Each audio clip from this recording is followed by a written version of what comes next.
Support for The Common comes from the law firm of Davis Malm. Big or small, every case gets their full attention and most creative thinking. Their litigators are committed to resolving disputes in and out of the courtroom. Learn more at davismalm.com. Support for this podcast comes from MathWorks, a company accelerating the pace of engineering and science. Stick around until the end of this episode for a special segment about how one company is using MathWorks software to revolutionize outer space navigation. WBUR Podcasts, Boston.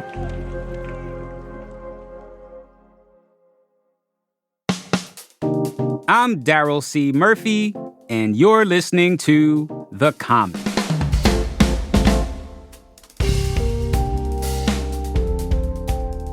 Last spring, the city of Boston welcomed its inaugural Director of Nightlife Economy, Corean Reynolds. You might have heard some people refer to her as the Night Czar, even though that's not her official title. Now that she's been in her position for a year, we wanted to catch up with her about some of the initiatives her office is working on, as well as challenges to improving nightlife in the city. I should say, we talked to Corean a little while ago, and some stuff has happened in the meantime. So after this conversation, Common producer Frannie Monahan is going to hit the streets to hear what Bostonians think of nightlife these days. And we also have a few updates from the city about it. So we need to stay open a little bit later. There's nothing wrong with that. Especially in such a safe city, why can't we stay out a little later? But first, Director of Nightlife Economy for the city of Boston, Corean Reynolds. Welcome to The Common. Hello. Thanks for having me. Thank you for coming. You must be very busy. I stay busy. You have quite a task ahead of you. We have an agenda. We have a schedule. It's full. Yeah. So to start us off for this conversation, where we're going to talk about your work, what is an ideal night out in Boston for you? Oh, we're starting with the hard questions, right? Yes. I will say that it just varies. It varies by the season, the time of day, the day of the week. Right now, what I'm feeling is just a good meal outside with friends. I love a big bowl of pasta. I love a cocktail. Aperol spritzes are my thing currently. Very popular drink. A very popular drink. And then I just like to vibe out, listen to good music, go to Hue after that meal. What's Hue? Hue is a restaurant, lounge, vibey place that's in Back Bay. Well, Corean, thank you for that beautiful picture because we're here to talk to you about your work and making that a reality for other people who are interested but can't seem to figure it out here in the city of Boston. To jump into it, I want to start with your title. What exactly does nightlife economy all cover? I imagine it's more than bars and nightclubs and stuff. Indeed. What's that system we talking about with the nightlife economy? So this role is to strengthen Boston's 24-hour economy. Okay. By focusing on the hours that aren't your traditional 9 to 5. It's our healthcare system at night. It's whether a grocery store is open at night. Construction is happening at night.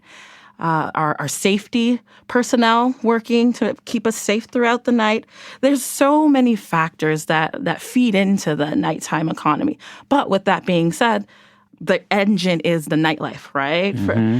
For those bars, restaurants, and nightclubs coming from a pandemic, so when sociability was completely taken away from us. And those bars, restaurants, nightclubs, those feed off of us being together and having that sense of community. And when that's completely, affected, you have to create and direct the resources necessary for that industry to bounce back. How are you doing? Well, the city has been working really hard to do this. Yeah. We've been using American Rescue Plan Act money to really support our restaurants. Those are the COVID funds that... Exactly. To support our restaurants, ensuring that they have the money that they need to address any issues that they faced. And they also have the resources and the technical assistance to address any issues that they face. So we have a refresh grant for brick and mortar restaurants. We have folks that are supporting people who want liquor licenses and our licensing board. They are having office hours, if you will, for folks to kind of break down those barriers to applying for a liquor license. Yeah. And then we also have these awesome grants that we've been giving out, the space grants, right? To invest in someone's first brick and mortar, their second, and their third, making sure that we find homes for our local businesses in our downtown area and beyond. How is the city partnering with the legislature, or how is the city trying to get some support from the legislature to maybe bring a sense of urgency to these issues that affect the city's nightlife and the city's economy? Right. I mean, like the I said, nightlife economy. Our home rule petition to get more liquor licenses is one of the grander ones here. Yep. It's working with the MBTA to think through what solutions could there be for nightlife transportation. It's creating relationships so we can understand what their concerns are, and then I can uplift the voice of our entrepreneurs that generally, a club promoter or a club owner who doesn't know much about government, this role has allowed them to have someone to demystify government and be a partner with them to uplift their issues.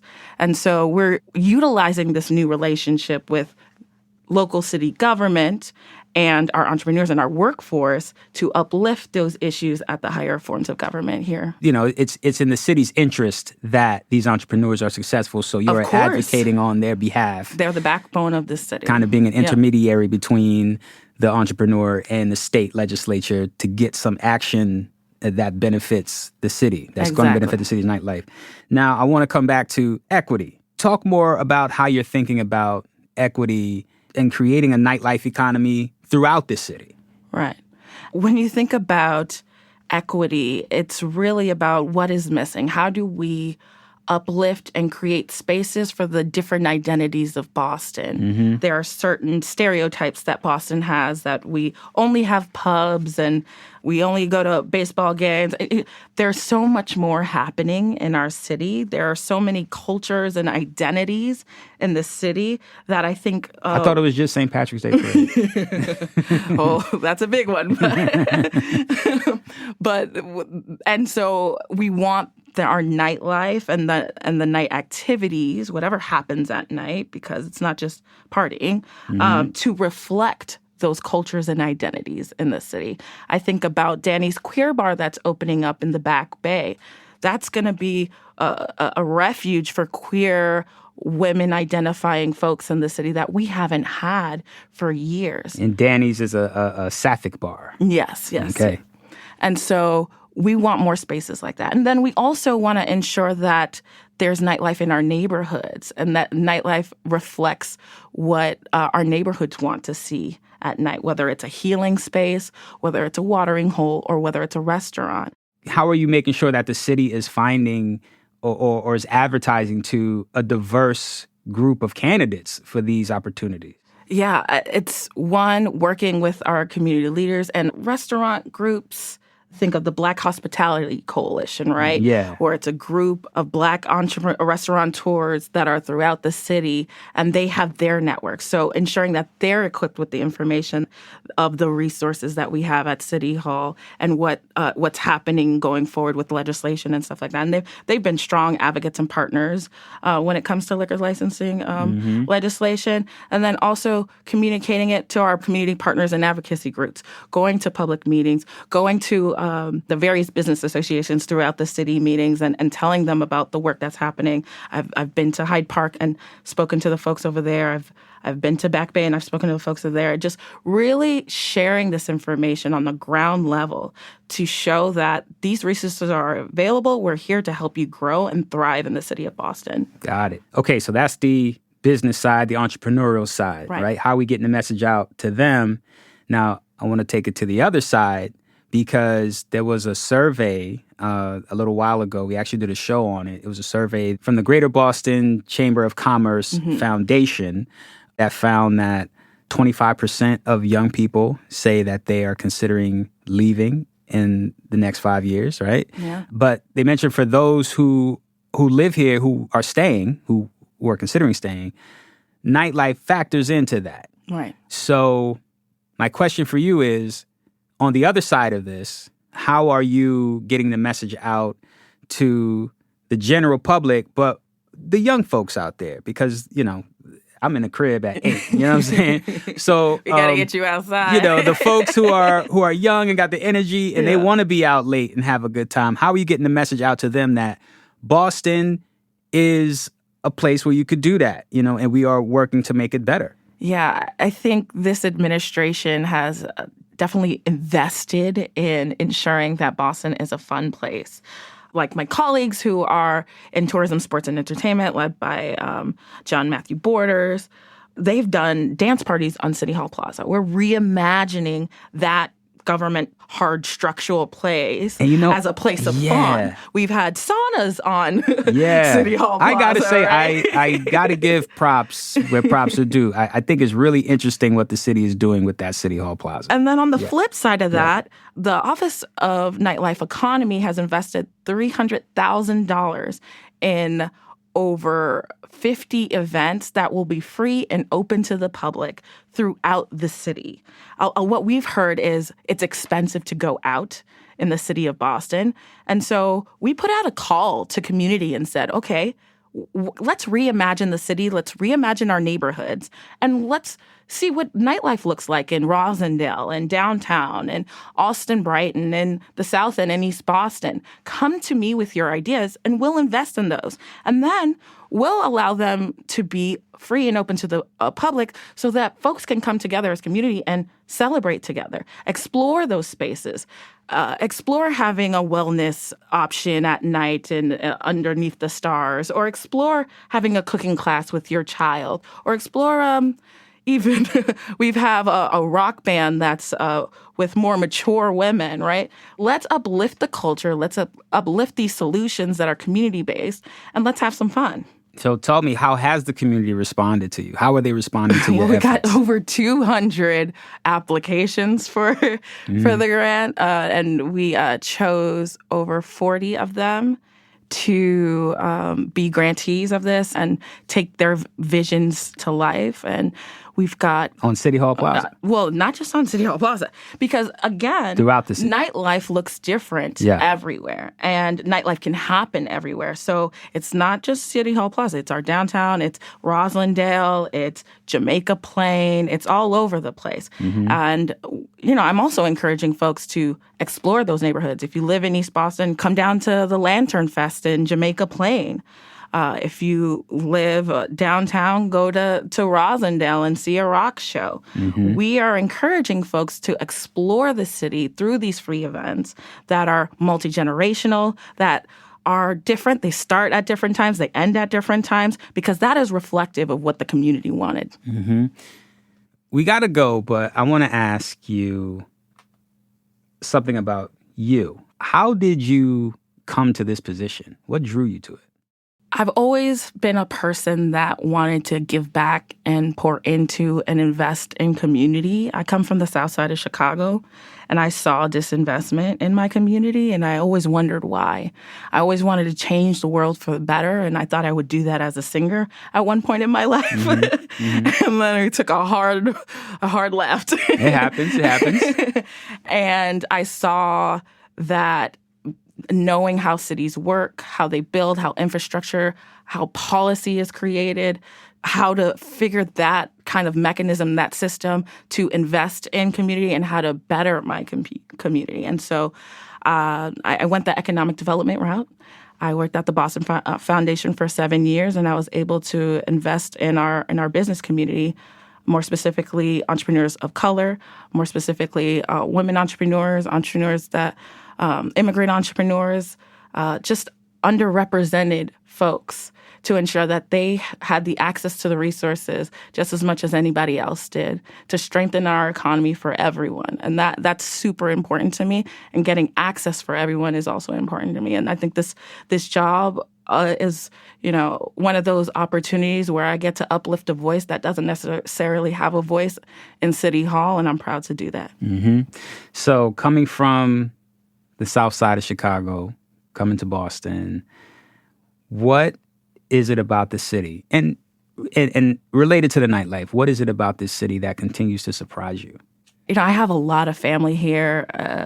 My whole mom's side of my family here. I've been here for 10 years. And what's kept me here is that family, that sense of culture. I was able to explore sides of me that I haven't been able to growing up in Chicago because of the melting pot that Boston is, because of the history that we have overcome and the Boston that we're trying to make now. And I believe that Boston is a special place and can be a special place for everyone, and that's why I'm here. Well, on that note, Corean, thank you so much for coming through to The Common to talk with us. This has been a pleasure. Thanks for having me.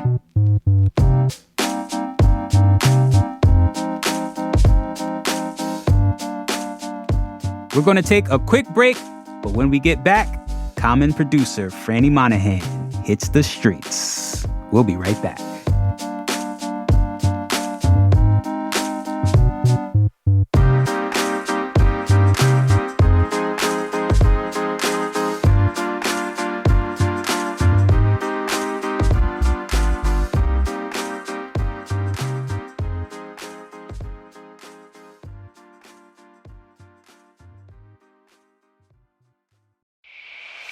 Support for this podcast comes from MathWorks, creator of MATLAB and Simulink software.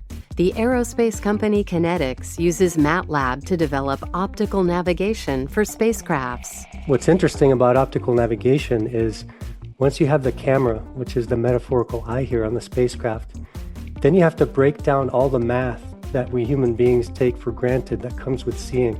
Stick around until the end of this episode for a special segment on how to navigate a spacecraft to Pluto. I'm Meghna Chakrabarty, host of On Point. At a time when the world is more complex than ever, On Point's daily deep dive conversation takes the time to make the world more intelligible. From the state of democracy to how artificial intelligence is transforming the way we live and work to the wonders of the natural world. One topic each day, one rich and nuanced exploration. That's On Point from WBUR. Be sure to follow us right here in your podcast feed.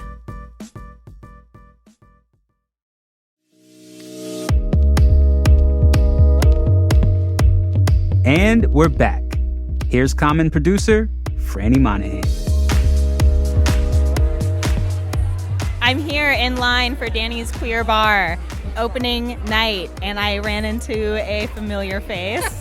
So could you kindly please introduce yourself? My name is Cristela Guerra, and I am a senior arts and culture reporter for WBUR.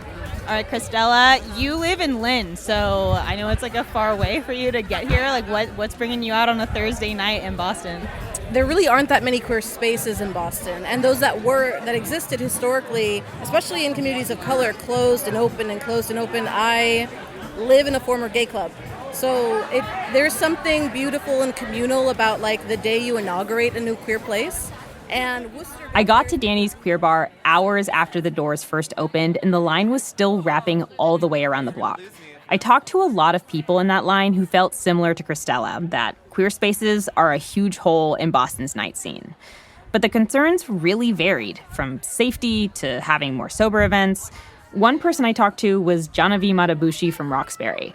They wanted to remind folks that there are still physical and invisible barriers that continue to exclude a lot of people from partaking in nightlife at all. Physical accessibility and COVID accessibility, right? Accessing spaces like this is actually not going to be a thing for many people, specifically those who are COVID conscious. These are not masked events. These are not events that are asking people to take COVID tests. And so there is an inherent risk coming here that many people can't take. And so I'm very conscientious of that. And I think the physical accessibility piece, right? There's many parties that happen that usually are not physically accessible for those who are using mobility devices. There's a lot of these buildings are not up to code in terms of mobility accessibility. So there's lots of barriers, like actual physical barriers. I have a lot of tape from Danny's that night, and I hope you'll get to hear more of it soon in a future episode. But for the purposes of this episode, I wanted to hit up a couple other places in the city. Thursday was pretty dead other than the block around Danny's. So I sacrificed my Saturday night in the name of journalism. All right, I am here in Fenway on a Saturday night. It is just before 9 p.m. It's popping down here. There's something going on in the park. I don't know if it's a game. I don't know if it's a show. But there's a lot of people wandering around. It's like a really ideal September night. Just a little chilly, not too cold though. But yeah, let's try to go talk to some people. Good evening.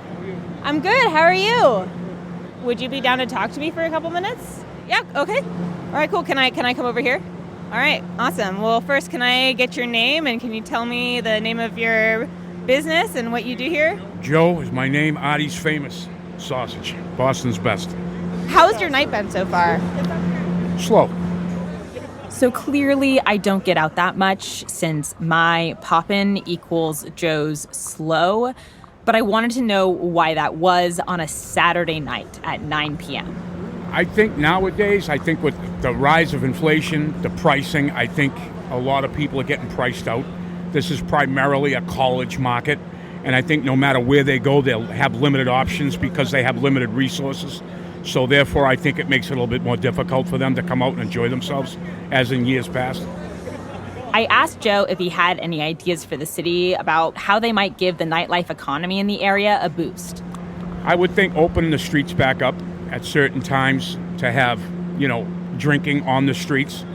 As long as it's done responsibly, I think that would be a big attraction, whether it's here or the seaport. Obviously, it would have to be somewhat controlled. I think that would help.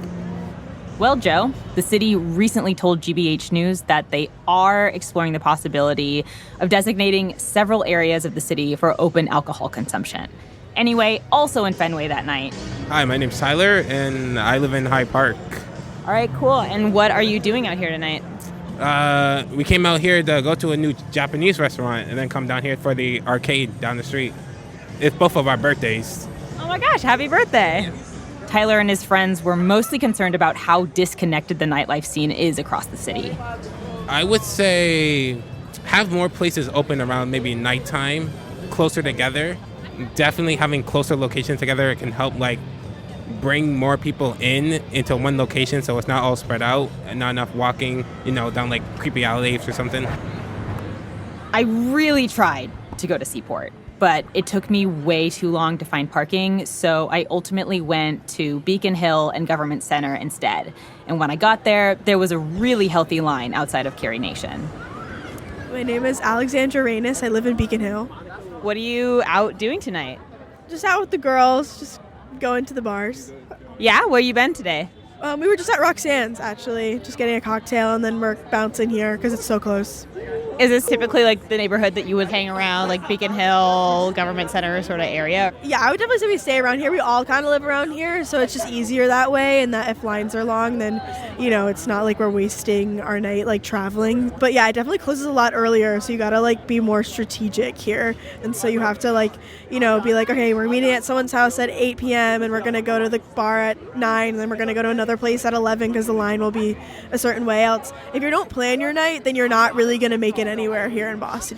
Then it'd be nice to be able to bounce around a little bit more and meet more people, especially as I've only been here a year and it's so hard to meet people because I think things are just, you work all day and then you're just trying to get out as fast as possible because it closes so early. How are you guys? Sorry.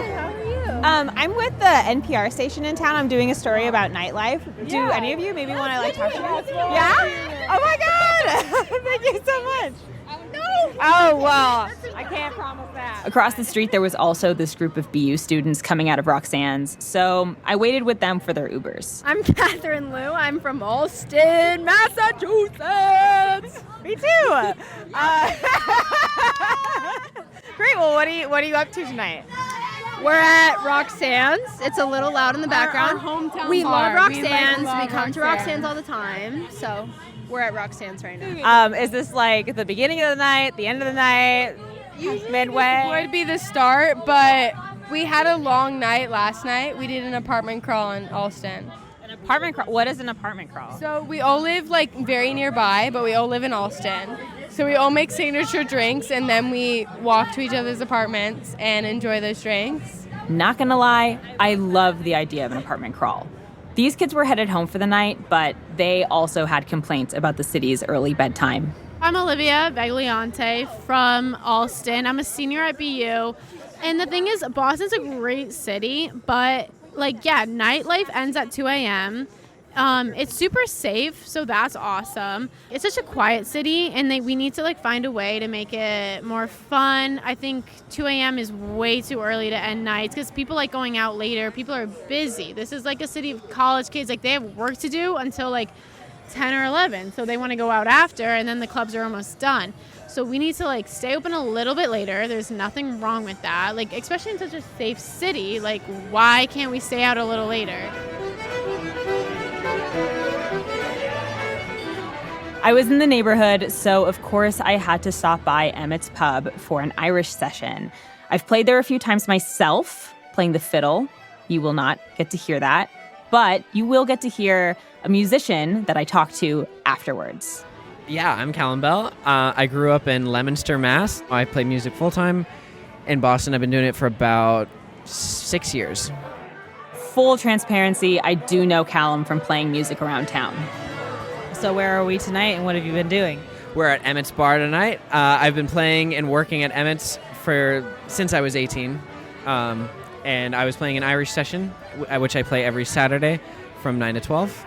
So that's my full-time job, just running Irish trad sessions around Boston. Tonight being one of them. Boston is the best city for this. I'm so lucky to be able to play Irish music out at bars acoustically with no singing and such, as a full-time job. And it's all because how receptive Boston is to Irish music. Sometimes people can be a little rowdy, which is something we love, but also it can kind of be a little much in certain scenarios. Also it's kind of hard when the train closes, so you're stuck to Ubers. One of my greatest problems of if I want to stay and enjoy and keep playing, then I have to. It often goes past 12:30, which is when the train's cut off. So transit was a big concern for almost everyone I talked to, but I guess it doesn't bother Callum that much, since he did make me wait until 12:30, which is a half an hour after the session is supposed to end. That said, there is a little hope for those of us who want later trains. MBTA General Manager Philip Eng recently told GBH that the agency is considering running some trains later into the night. So we'll be looking out for that. In the meantime, though, it's bedtime for this podcast producer. Frannie Monahan, signing off.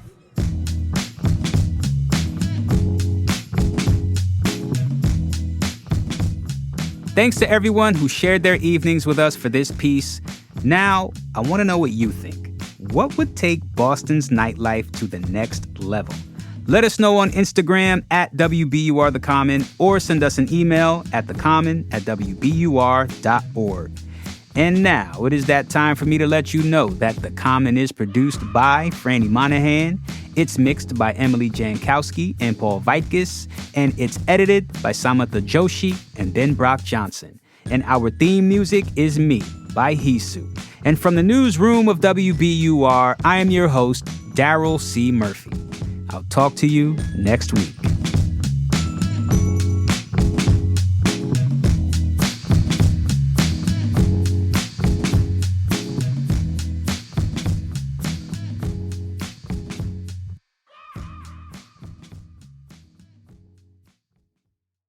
Support for this podcast comes from MathWorks, accelerating the pace of engineering and science. Listen on for a story of how one company is using MathWorks software to help spacecrafts navigate through the solar system. How was New Horizons, a spacecraft about the size of a grand piano, able to fly more than 3 billion miles to navigate to and fly past Pluto, capturing spectacular images of the dwarf planet along the way? Well, it starts with curiosity. What are our beginnings? Where did we come from, essentially, and how did our solar system develop? That's Derek Nelson, an engineer for Kinetics, an aerospace company responsible for the navigation system aboard that mission and many others. He says once we start asking the right questions, the next step is making sure we have the right technology to start answering them. So historically, even interplanetary missions used radio tracking. He says radio tracking is essentially using antennas on Earth to send radio signals to the spacecraft and receive those signals back. Radio signals from Earth are determining where a spacecraft is relative to Earth, which is really neat when you think about it. This technology has taken spacecrafts to Mars and beyond. But to go to Pluto, radio tracking wasn't enough. For certain planets that you've never been to or that are far away, like Jupiter, Saturn, and Pluto, you need to know where the spacecraft is relative to that planet. And we, as the science community, at the time didn't know exactly where those planets were. Enter optical navigation. What kinetics is sort of unique with is that we also incorporate optical navigation data. And what that means is using the cameras on board a spacecraft to take images of the target that ultimately you're trying to navigate to. So essentially, spacecrafts are given a brand new tool to navigate, their own eyes. And so, for example, we did this with the Pluto flyby of the New Horizons mission. And so the way that we do that is we take images of the target, so in this case, Pluto, with respect to background stars in the same image. So those stars in the image give us the orientation of the camera, and then we find the center of Pluto in each of the images, and that gives us the position of the spacecraft relative to Pluto, and that's what we use to navigate. One of the benefits of optical navigation is how precise it can be, which can be useful for all sorts of missions. So for example, the OSIRIS-REx mission to asteroid Bennu required navigation on the order of centimeters around the asteroid. And so you can think of it as in trying to navigate a spacecraft that's behind the sun, essentially, down to centimeter precision. So the technology is very precise, but it's complicated and takes more than just advanced sensors. Now, what's interesting about optical navigation is once you have the camera, which is the metaphorical eye here on the spacecraft, then you have to break down all the math that we human beings take for granted that comes with seeing. That's Ossie Sorella, the space segment manager at MathWorks, the creator of MATLAB, which is the software core to Kinetic's optical navigation platform. You know, when we see an object, we can kind of intuitively tell where it's positioned, whether it's moving, and what we're looking at. We've learned that over the years. A spacecraft doesn't inherently know that, so you have to break down all of those things into math and translate it into an algorithmic form that a computer can solve.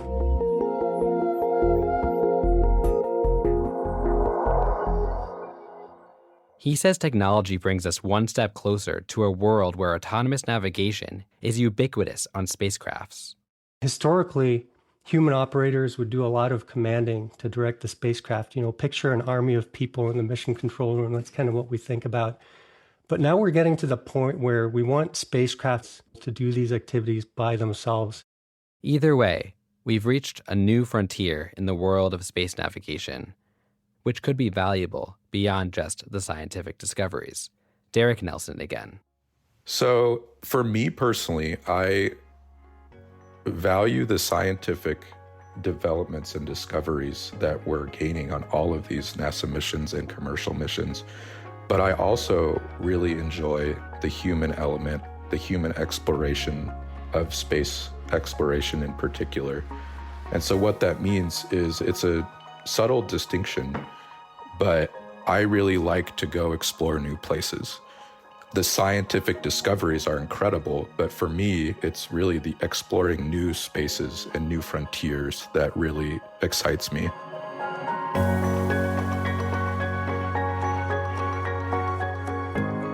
To learn more about MathWorks and Kinetics, and for more stories, check out wbur.org/mathworks.